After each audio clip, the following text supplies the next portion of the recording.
TRP gaming ઝોનમાં ભારતીય જનતા પાર્ટીના ચહિતા અધિકારીઓ અને એમના નેતાઓએ જે મહાભયંકર ભ્રષ્ટાચાર કર્યો, હપ્તાબાજીને તોડ કર્યા, એનું પરિણામ આવ્યું કે 27 લોકો ભૂંજાયા। આ પરથી રાજ્યની સરકાર અને અધિકારીઓ જે ધડો લેવાનો હતો એ નથી લીધો અને આ એનું પરિણામ છે। જે chief fire officer TRP gaming ઝોનના પ્રકરણમાં જેલમાં ગયા, એના બદલે કચ્છમાંથી એ માણસના અધિકારી તરીકે લાવ્યા હતા, ચીફ ફાયર ઓફિસર તરીકે રાજકોટમાં લાવ્યા હતા। એ વાતને જે મહિનો દિવસ નથી થયો અને એ આજે એસીબીની ટ્રેપમાં પકડાયા।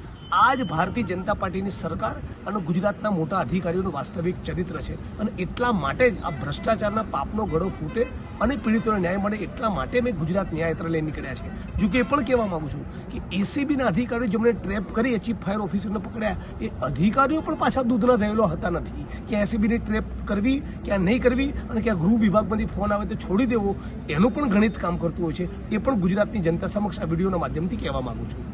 બીજું, ભાજપના નેતાઓ ગુજરાત ન્યાય યાત્રાને લઈ અને ઘણા બધા નિવેદનો અને પ્રેસ કોન્ફરન્સ કરી રહ્યા છે, એને લઈને તમે શું કહેશો? એ લોકોની બોખલાહટ છે। રાજકોટ 31 વર્ષ બાદ જે બંધ રહ્યું, પોલીસ કમિશનર કચેરીનો ઘેરાવ કર્યો, 3 દિવસનો ઉપવાસ કર્યો, એના કારણે ભારતીય જનતા પાર્ટી વિરુદ્ધમાં જે માહોલ રાજકોટ શહેરમાં અને આખા સૌરાષ્ટ્રમાં બન્યો, ભાજપ એકદમ ડિફેન્સિવ મુદ્રામાં આવી ગઈ, એની જોડે બોલવાનો કોઈ વિકલ્પ ન બચ્યો, એના કારણે આવા નિવેદનો કરી યાત્રા અને પીડિતોની હાંસી ઉડાવવાની કોશિશ કરી રહ્યા છે।